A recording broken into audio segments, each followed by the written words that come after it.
ಎಲ್ಲರಿಗೂ ನಮಸ್ಕಾರಗಳು. ತಮಗೆಲ್ಲ ತಿಳಿದರ ಪ್ರಕಾರ ಸುಮಾರು 6 ತಿಂಗಳ ಹಿಂದೆ ನಮ್ಮ ನಗರಸಭೆಯಲ್ಲಿ ಜಿಲ್ಲಾಧಿಕಾರಿ ಅವರ ಅಧ್ಯಕ್ಷತೆಯಲ್ಲಿ ಸಭೆ ಕರೆದಿದ್ರು. ಆ ಸಭೆಯಲ್ಲಿ ನಾನು ನಮ್ಮ ನಗರಸಭೆಯಲ್ಲಿ ಇರುವಂಥ ವೆಹಿಕಲ್ಸ್ ಬಗ್ಗೆ ಮಾತಾಡಿದೆ. ಇಂಥ ವೆಹಿಕಲ್ಸು, ಈ ನಂಬರ್ ವೆಹಿಕಲ್ಸ್ಗೆ FC ಗಳಿಲ್ಲ, ಇನ್ಶೂರೆನ್ಸ್ಗಳಿಲ್ಲ ಅಂತ ಪ್ರಸ್ತಾಪ ಮಾಡಿ ಆ ವಿಚಾರವನ್ನು ನಮ್ಮ ಜಿಲ್ಲಾಧಿಕಾರಿ ಗಮನಕ್ಕೂ ತಂದೆ. ಅಲ್ಲಿ ಕೂತಿದ್ದಂಥ ಎಲ್ಲ ನಗರಸಭೆ ಸದಸ್ಯರ ಗಮನಕ್ಕೂ ತಂದೆ. ಆಗ ನಮ್ಮ ಜಿಲ್ಲಾಧಿಕಾರಿ ಇದು ಇಮಿಡಿಯೇಟ್ ನಾನು ಮಾಡಿಸ್ತೀನಿ, ನಾನು ಯಾವುದೇ ಕಾರಣಕ್ಕೂ ಬಿಡೋದಿಲ್ಲ, ಮಾನ್ಯ ದಿವಸನೇ ಇದು ಸರಿ ಹೋಗ್ತದೆ ಅಂತ ನಮಗೆ ಹೇಳಿದ್ರು. ಆದರೆ ಸುಮಾರು 6 ತಿಂಗಳಾಗಿದೆ. 6 ತಿಂಗಳಾದ್ರೂ ಈಗಿನವರೆಗೂ ನಮ್ಮ ಕಮಿಷನರ್,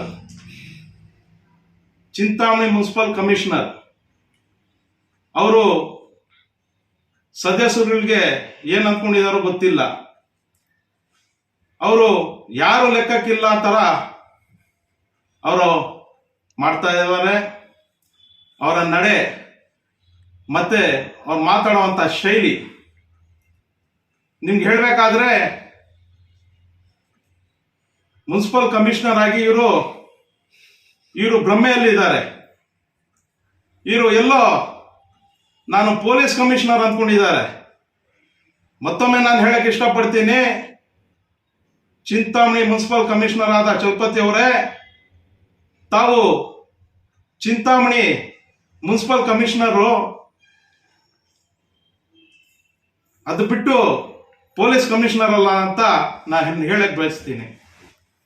ನಿಮ್ಮ ಧೋರಣೆ ಸರ್ವಾಧಿಕಾರಿ ಧೋರಣೆ ಆಗಿದೆ. ನನ್ಗೆ ಯಾರು ಮಾತಾಡೋದಿಲ್ಲ, ನನಗೆ ಯಾರು ಪ್ರಶ್ನೆ ಮಾಡೋರಿಲ್ಲ, ನಾನೇನು ಮಾಡಿದ್ರು ನಡೆಯತ್ತೆ ಅನ್ನೋ ಭ್ರಮೆಯಲ್ಲಿದ್ದೀರಾ. ಆದರೆ ಇದೆಲ್ಲ ನಿಮ್ಮ ಹಗಲು ಕನಸು ಹೊತ್ತು ಬೇರೆ ಏನಿಲ್ಲ. ನಿಮ್ಗೆ ಪ್ರಶ್ನೆ ಮಾಡುವಂತ ಸುಮಾರು ಜನ ಇದ್ದಾರೆ. ನಿನ್ನೆ ನಂಗೆ ಇನ್ನೊಂದು ಮಾತು ಕೇಳಿಬಂದೆ. ಅಲ್ಲಿ ಈ ಮುನ್ನೆಂಟೆಡ್ಡಿ ಡಾಕ್ಟರ್ ಅವ್ರ ಹತ್ರ ಹೋಗಿ ಮೊನ್ನೆ ಏಕವಚನದಲ್ಲಿ ಅವ್ರು ಮಾತಾಡಿ ಅವ್ರ ಫ್ಯಾಮಿಲಿ ಮುಂದೆ ತೇಜೋವನ್ನ ಮಾಡಿದ್ದಾರೆ ಅಂತ. ಮಾನ್ಯ ಕಮಿಷನರ್ ಸಾಹೇಬ್ರೆ, ನಿಮ್ಗೆ ಹೇಳಕ್ ಇಷ್ಟಪಡ್ತೀನಿ, ಅವ್ರದಲ್ಲಿ ಏನಾನ ತಪ್ಪಿದ್ದಿದ್ರೆ ತಾವು ಒಂದು ನೋಟಿಸ್ ಕೊಡಬೇಕಾಗಿತ್ತು. ಇಲ್ಲದಿದ್ದರೆ ಹೈಯರ್ ಅಧಿಕಾರಿಗಳಿಗೆ ನೀವು ಕಂಪ್ಲೇಂಟ್ ಮಾಡಬೇಕಾಗಿತ್ತು. ತಾವು ಮಾತಾಡುವಂಥ ಮಾತುಗಳು, ನಿಮ್ಮ ಬಾಯಲ್ಲಿ ಬರುವಂಥ ಮಾತುಗಳು ತಾವು ಸ್ವಲ್ಪ ನೋಡಿ ಇತಿಮಿತಿಯಲ್ಲಿ ನಡಿಬೇಕಂತ ನಾನು ಹೇಳಕ್ಕೆ ಇಷ್ಟಪಡ್ತೀನಿ. ನೋಡಿ ಎಷ್ಟು ಬೇಜವಾಬ್ದಾರಿ ಇದೆ ನಮ್ಮ ಕಮಿಷನರ್ಗೆ ಅಂತ ಹೇಳಕ್ ನಾನು ಇಷ್ಟಪಡ್ತೀನಿ. DC ಅವ್ರ ಗಮನಕ್ಕೆ ಇದೆಯೋ ಇಲ್ವೋ ಗೊತ್ತಿಲ್ಲ, ಆದ್ರೆ ಅವರು ನೇತೃತ್ವದಲ್ಲಿ ಅವರ ಅಧ್ಯಕ್ಷತೆಯಲ್ಲಿ ನಡೆಯುವಂತ ಸಭೆಯಲ್ಲಿ ನಾನು ಪ್ರಸ್ತಾಪನೆ ಮಾಡಿರುವಂತಹದ್ದು. ಆ ಪ್ರಸ್ತಾಪನೆ ಮಾಡಿರುವಂತ ಇವರು ನಮ್ಗೆ ಆಶ್ವಾಸನೆ ಕೊಟ್ಟರು, ನಾಳೆನೆ ನಾನು ರೆಡಿ ಮಾಡ್ತೀನಿ ಅಂತ. ತಾವೆಲ್ಲ ನಿಮ್ಮ ಮಾಧ್ಯಮ ಮಿತ್ರಗಳಲ್ಲಿ ನೋಡ್ಬೋದು, ಅದರಲ್ಲಿ ಏನು ವಿಡಿಯೋಸ್ ಇದೆ ಅದರಲ್ಲಿ ನೋಡಿ. ಈಗಲೂ ಹೇಳ್ತೀನಿ, K671129 ಓನರ್ ಬಂದು ಕಮಿಷನರ್, ಇನ್ಶೂರೆನ್ಸ್ 16 ನವೆಂಬರ್ 2021 15 ನವೆಂಬರ್ 2022. ಎಲ್ಲಿ ಇನ್ಶೂರೆನ್ಸ್ ಇಲ್ಲ. FC 29 ಡಿಸೆಂಬರ್ 2021 28 ಡಿಸೆಂಬರ್ 2022 ಇಲ್ಲ. FC ಇಲ್ಲ, ಇನ್ಶೂರೆನ್ಸ್ ಇಲ್ಲ, ನಾಳೆ ನಮ್ಮ ಪೌರ ಕಾರ್ಮಿಕರು ಯಾರು ಗಾಡಿಗಳು ಓಡಿಸ್ತಾ ಇದ್ದಾರೆ ಅವರು ಏನಾನ ಅನಾಹುತ ಆದ್ರೆ ಅಥವಾ ಏನಾನ ಅಪಘಾತ ಆದ್ರೆ ಅವ್ರು ಯಾರು ಜವಾಬ್ದಾರಿ ಆಗ್ತಾರೆ? DC ಅವ್ರು ಆಗ್ತಾರ? ಕಮಿಷನರ್ ಅವ್ರು ಆಗ್ತಾರ? ಹೇಳಿ ನೀವೇ. ಏನು ನಿಮ್ಗೆ ಲೆಕ್ಕನೇ ಇಲ್ವಾ? ನಾನೇನ್ ಮಾಡಿದ ಅದೇನ ಅಂದ್ಕೊಂಡಿದ್ದೀರಾ ನೀವು? ಏನನ್ನ ಈ ಸರ್ವಾಧಿಕಾರಿ ಧೋರಣೆ ನಡೆಯೋದಿಲ್ಲ. ನೀವು ಹಾಗೇನಾನ ಹೇಳ್ಕೊಂಡಿದ್ರೆ ನಿಮ್ಮ ಭ್ರಮೆ, ಅದು ಬಿಟ್ಟರೆ ಬೇರೆ ಏನಿಲ್ಲ. ನಿಮ್ಗೆ ಇಷ್ಟು ಬೇಜವಾಬ್ದಾರಿ ಆಗಿದ್ದೀರಾ ನೀವು? ಜವಾಬ್ದಾರಿ ಇಲ್ವಾ ನಿಮ್ಗೆ? ಇಷ್ಟು ವರ್ಷಗಳಿಂದ ಸುಮಾರು ಅದು ಬಿಟ್ಬಿಟ್ಟು ವರ್ಷಗಳು ಬೇಡ 6 ತಿಂಗಳ ಹಿಂದೆ DC ಮುಂದೆ ನಡೆದಿರುವಂತ ಅಧ್ಯಕ್ಷತೆಯಲ್ಲಿ ಸಭೆಯಲ್ಲಿ ಹೇಳಿರುವಂತದ್ದು ಈಗವರೆಗೂ ಮಾಡಿಲ್ಲ ಅಂದ್ರೆ ಏನಾದ್ರ ಅರ್ಥ? ಇದಕ್ಕೆ ಅಯೋಗ್ಯರು ಅಥವಾ ಇಲ್ಲೋ ಅನ್ನೋದು ನಾವು ಹೇಳೋದು ಬೇಡ. ಇವೆಲ್ಲ ನಮ್ಮ DC ಸಾಹೇಬ್ರೆ ಹೇಳಿ. ಅವ್ರಿಗೇನೇನು ಸರ್ಟಿಫಿಕೇಟ್ ಕೊಡ್ಬೇಕು, ಮೆಡಲ್ ಕೊಡ್ಬೇಕು, ಯೋಗ್ಯರು ಅಯೋಗ್ಯರು ಅನ್ನೋದು ಎಲ್ಲ ಅವರೇ ಹೇಳಿ.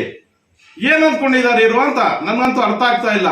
ಸಾರ್ವಜನಿಕ ಜೀವನದಲ್ಲಿ ಇರುವಂತ ನಾವೆಲ್ಲ ಇರುವ ಪಬ್ಲಿಕ್ ಸರ್ವೆಂಟ್ ಆಗಿರುವಂತವ್ರು ಇವರು ಮಾತಾಡುವಂತ ಪಬ್ಲಿಕ್ ಅಲ್ಲಿ ಹೇಗಿರ್ಬೇಕು? ಮತ್ತೆ ಇಲ್ಲಿ ಆಫೀಸಲ್ಲಿ ಕೂತ್ಕೊಂಡು ರಾಜಕೀಯ ಮಾಡ್ತಾರೆ ಇವರು.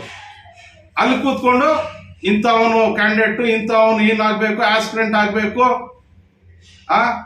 ಕ್ಯಾಸ್ಟ್ ಇನ್ಕಮ್ ಪ್ರೂಫ್ ರೆಡಿ ಮಾಡ್ಕೊಳ್ಳಿ. ನಿಮ್ಮ ರಾಜಕೀಯದಲ್ಲಿ ಬರ್ಬೇಕಾದ್ರೆ ನೀವು ಅಷ್ಟು ಇಚ್ಛಾಶಕ್ತಿ ಇದ್ರೆ ನಿಮ್ಗೆ ರಾಜೀನಾಮೆ ಕೊಡಿ, ಬನ್ನಿ ರಾಜಕೀಯದಲ್ಲಿ ಸ್ವಾಗತ ಮಾಡ್ತೀವಿ ನಾವು. ZPTPS ಎಲೆಕ್ಷನ್ಸ್ ಬರುತ್ತೆ, ಅದರಲ್ಲಿ ಸ್ಪರ್ಧೆ ಮಾಡಿ. ಇಲ್ವಾ? ಮುನ್ಸಿಪಲ್ ಎಲೆಕ್ಷನ್ ಬೇಕಾ ನಿಮ್ಗೆ? 1.5 ವರ್ಷ ಆದ್ಮೇಲೆ ಬರ್ತದೆ, ಅದರಲ್ಲಿ ಸ್ಪರ್ಧೆ ಮಾಡಿ. ನೀವು ಬೇಡ ಅಂದಿದ್ಯಾರು ನಿಮ್ಗೆ? ಎಲ್ಲಾ ಇಷ್ಟ ಬಂದಂಗೆ ಮನ್ಸು ಬಂದಂಗೆ ಮಾಡ್ತಾ ಇದ್ರೆ ನಾವು ನೋಡ್ಕೊಂಡಿರಕ್ಕೆ ನಾವೇನ್ ಮೂರ್ಖರು ಅನ್ಕೊಂಡಿದ್ದೀರಾ ನೀವು? ಎಲ್ಲದಕ್ಕೊಂದು ಸಮಯ ಇರ್ತದೆ. ನೀವೇನು ಈ ಮುನ್ಸಿಪಲ್ ಗೇಟ್ಗೆ ಬೀಗ ಹಾಕಿದ್ದೀರಾ, ಸುಮಾರು 1 ವರ್ಷದಿಂದ ಬೀಗ ಹಾಕಿದ್ದೀರಾ. ಇನ್ನು ನಮ್ಮ ಮನೆ ಅನ್ಕೊಂಡಿದ್ದೀರಾ ನೀವು? ಪಬ್ಲಿಕ್ ಪ್ರಾಪರ್ಟಿ ಅಲ್ವಾ ಅದು? ಗೌರ್ಮೆಂಟ್ ಪ್ರಾಪರ್ಟಿ ಅಲ್ವಾ ಅದು? ಗೋಡೆ ಕಟ್ಬಿಡಿ, ಅದು ತೆಗ್ಬಿಟ್ಟು ಗೇಟು ಗೋಡೆ ಕಟ್ಬಿಡಿ. ನೀವು ಮಾಡ್ತಾ ಇರೋದು ಅಲ್ಲಿ ಪಾರ್ಕಿಂಗ್ ಮಾಡ್ಬೇಕಾದ್ರೆ ವೆಹಿಕಲ್ಸ್ ಯಾರು ಪಾರ್ಕಿಂಗ್ ಮಾಡಬಾರ್ದು ಅಂತ ಹಾಕಿದ್ದಾರೆ. ನಿಮ್ಮ ವೆಹಿಕಲ್ ಪಾರ್ಕಿಂಗ್ ಮಾಡ್ಕೋಬೋದ ಅಲ್ಲಿ? ಏನ್ ನಡೀತಾ ಇದೆ? RTO ಅವ್ರು ಏನ್ ಮಾಡ್ತಾ ಇದ್ದಾರೋ ಗೊತ್ತಿಲ್ಲ. ನಮ್ಮ DSP ಸಾಹೇಬ್ರಿಗೆ ಹೇಳಕ್ ಇಷ್ಟಪಡ್ತೀನಿ, ಅವ್ರಿಗೂ ಒಂದು ಕಾಪಿ ಕಳ್ಸಿಕೊಡ್ತೀನಿ ನಿಮ್ಮ ಮುಖಾಂತರನೇ. ನೋಡಿ, ಇಂಥ ಗಾಡಿಗಳೆಲ್ಲ ಸುಮಾರು 10-11 ಗಾಡಿಗಳಿದೆ, ಇನ್ನ ಇದೆ. FC-ಗಳೆಲ್ಲ, ಇನ್ಶೂರೆನ್ಸ್ಗಳಿಲ್ಲ, ಏನು ಇಲ್ಲ. ಇಂಥವೆಲ್ಲ ಏನು ಇಲ್ಲದೆ ಗಾಡಿಗಳು ಓಡಿಸ್ತಾ ಇದಾರೆ ಅಂದ್ರೆ ಸಾಮಾನ್ಯ ಜನರಿಗೆ, ಆಟೋ ಅವ್ರಿಗೆ, ಇನ್ನೊಬ್ರಿಗೆ, 2 ವೀಲರ್ಸ್ಗೆ ಎಲ್ಲ ಹಿಡಿದು ಫೈನ್ಗಳು ಹಾಕ್ತಾವ್ರೆ. ಇವ್ರಿಗೂ ಹಿಡಿದು ಫೈನ್ ಹಾಕ್ಲಿ, ಸೀಸ್ ಮಾಡಿ ವೆಹಿಕಲ್. 2 ವರ್ಷ 3 ವರ್ಷದಿಂದ ಎಲ್ಲರಿಗೂ ಒಂದೇ ನ್ಯಾಯ ತಾನೆ? ಯಾಕೆ ಆಗ್ತಾ ಇಲ್ಲ? ನಿನ್ನೆ ನೋಡಿದ್ರೆ ಲೋಕಾಯುಕ್ತ ಮೀಟಿಂಗ್ ಆಗತ್ತೆ ಅಂತೆ. ಆ ಲೋಕಾಯುಕ್ತ ಮೀಟಿಂಗ್ ಅಲ್ಲಿ ಹೋಗ್ಬಿಟ್ಟು ಅವ್ರ ಪಕ್ಕದಲ್ಲಿ ಕೂತ್ಕೊಂತಾರಂತೆ. ಎಲ್ಲಾ ಅಧಿಕಾರಿಗಳು ತಾಲೂಕಲ್ಲಿರೋರ ಮುಂದೆ ಕೂತ್ಕೊಂತಾರೆ. ಇವ್ರ ಮೇಲೆ ದೂರು ಕೊಡ್ಬೇಕಾದ್ರೆ ಯಾರನ್ನ ಬಂದು ಇವ್ರ ಮೇಲೆ ದೂರು ಕೊಡಕ್ ಸಾಧ್ಯನಾ? ಪಬ್ಲಿಕ್ ಧೈರ್ಯ ಮಾಡ್ತಾರಾ? ಎಲ್ಲಿದೆ ಪ್ರೋಟೋಕಾಲ್? ಅವ್ರು ಯಾರೋ ಕೂರ್ಸ್ಕೊಂಡಿದ್ದಾರೆ ಮಹಾನುಭಾವರು. ಅದ್ರ ಬಗ್ಗೆ ನಾವು ಚಕಾರ ಎತ್ತೀವಿ. ಮುಂದಿನ ದಿನಗಳು ಇನ್ನೂ ಬಹಳಷ್ಟು ಇದೆ. ದಿನಗಳಲ್ಲಿ ಬರುವಾಗ ನಾನು ಮಾತಾಡ್ತೇನೆ. ದಯವಿಟ್ಟು DC ಸಾಹೇಬ್ರು ಮತ್ತೊಮ್ಮೆ ಹೇಳಕ್ ಇಷ್ಟಪಡ್ತೇನೆ, DC ಸಾಹೇಬ್ರು ಇಮಿಡಿಯೇಟ್ ಈ ವೆಹಿಕಲ್ಸ್ ಅನ್ನು ನಿಲ್ಲಿಸಿ, FC-ಗಳು ಮಾಡಿಸಿ, ಇನ್ಶೂರೆನ್ಸ್ ಕಟ್ಸಿ ಮುಂದುವರಿಸಬೇಕು. ವೆಹಿಕಲ್ಸ್ ಏನಾನ ಅನಾಹುತ ಆದ್ರೆ ಅಥವಾ ಅಪಘಾತ ಆದ್ರೆ ನೇರ ಕಾರಣ DC ಅವರು, ಕಮಿಷನರ್ ಅವರು ಇದಕ್ಕೆ. ಯಾಕಂದ್ರೆ ಏನು ರೆಕಾರ್ಡ್ಸ್ ಇಲ್ಲದೆ ಓಡಿಸ್ತಾ ಇರುವಂತದ್ದು. ಮತ್ತೆ ಅವರು ಒಬ್ಬ ಡಾಕ್ಟರ್ ಆಗಿ ಅವ್ರು ಸರ್ವಿಸ್ ಮಾಡ್ತಾ ಇದ್ದಾರೆ.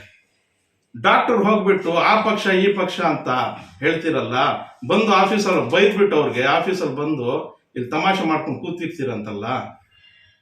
ನಾಳೆ ಅಕಸ್ಮಾತ್ ಯಾರನ್ನ ಸದಸ್ಯರು JDS ಅವ್ರು ಇಲ್ಲಿ, ಇನ್ನೊಬ್ರು ಇಲ್ಲಿ, ಅವ್ರಿಗೂ ಹಾಗೆ ಮಾಡಿ ನೀವು ತಮಾಷೆ ಮಾಡ್ತೀರಾ? ಬೇಡ. ನೀವು ನಮ್ಮ ತಾಲೂಕವರು ಒಳ್ಳೆ ಕೆಲಸ ಮಾಡಿ, ನಮ್ಮೆಲ್ಲರದು ಸಪೋರ್ಟ್ ಇರುತ್ತೆ ನಿಮ್ಗೆ. ಆದ್ರೆ ಇಂಥ ಕೆಲಸಗಳು ಮಾಡಿದ್ರೆ ನಿಜವಾಗ್ಲೂ ಹೇಳ್ತಾ ಇದ್ದೀನಿ, ಈ ಬಿರುದು ಆವಾಗ್ಲೇ ಹೇಳ್ದಲ್ಲ, ಯೋಗ್ಯರು ಅಯೋಗ್ಯರು ಅನ್ನೋ ಬಿರುದು ಅವರೇ DC ಅವರೇ ಕೊಡ್ಬೇಕು ಇವ್ರಿಗೆ. ನಾವ್ ಯಾರು ಹೇಳೋದು ಬೇಡ. ಅದ್ರ ಬಗ್ಗೆ ಹೇಳಿದ್ರೆ ಬೇರೆ ರೀತಿಯಲ್ಲಿ ಹೋಗತ್ತೆ, ಅದು ಅವರೇ ಕೊಡ್ಲಿ. ಇವ್ರಿಗೆ ಏನ್ ಮೆಟಲ್ ಕೊಡ್ಬೇಕು, ಏನ್ ಸರ್ಟಿಫಿಕೇಟ್ ಕೊಡ್ಬೇಕು. 6 ತಿಂಗಳ ಹಿಂದೆ ಆಗಿರುವಂತ ಸಭೆಯಲ್ಲಿ ಏನು ಕ್ರಮ ಜರುಗಿಸದೆ ಇರುವಂತಹದ್ದು ನೆಗ್ಲಿಜೆನ್ಸಿ, ನೆಗ್ಲೆಕ್ಟ್. ಏನ್ ಮಿನಿಸ್ಟರ್ ಹೇಳಿದ್ರೆ ಲೆಕ್ಕ ಇಲ್ಲ ಅಂತ ಹೇಳಿದ್ರೆ ಏನ್ ಮಾಡೋದು ಹೇಳಿ? ಲೆಕ್ಕ ಇಲ್ಲ ಅಂತ ಹೇಳಿದ್ರೆ ನಾವೇನ್ ಹೇಳೋದು ಹೇಳಿ? ಸರ್ವಾಧಿಕಾರಿ ಧೋರಣೆ ತಾನೇ ಇದು. ನೀವು ಆ ಭ್ರಮೆಯಲ್ಲಿ ಇರ್ಬೇಡ್ರಿ. ಪ್ರತಿಯೊಬ್ರು ನಿಮ್ಗೆ ಪ್ರಶ್ನೆ ಮಾಡ್ತಾರೆ, ಸಮಯ ಕಾಯ್ತಾ ಇದ್ದಾರೆ. ದಯವಿಟ್ಟು ಒಳ್ಳೆ ಕೆಲಸಗಳು ಮಾಡಿ. ನಮ್ದೆಲ್ಲ ನಿಮ್ಮ ಜೊತೆಯಲ್ಲಿ ಇರ್ತೀವಿ. ಚಿಂತಾಮಣಿ ಮಾದರಿ ಚಿಂತಾಮಣಿ ಮಾಡಕ್ಕೆ ನಮ್ದೆಲ್ಲ ಸಹಮತ ಇರುತ್ತೆ. 2 ಮಾತನ್ನು ಮಾತಾಡಿ ಮುಗಿಸ್ತೀನಿ. ಜೈ ಹಿಂದ್. ಸರ್ವೆಂಟ್ ಆಗಿ ನಾನು ಕೆಲಸ ಮಾಡ್ತಾ ಇರೋದು, ನನ್ನ ಜವಾಬ್ದಾರಿ ಇದೆ. ನಾನು ಮಾತಾಡ್ತೀನಿ. ಅದು ಸರಿ ಇಲ್ಲ ಅಂತ ಯಾರನ್ನ ಹೇಳಿದ್ರೆ ಅದು ನಾನು ಮತ್ತೆ ಮಾತಾಡ್ಕೊಳ್ತೀನಿ ಅದ್ರ ಬಗ್ಗೆ.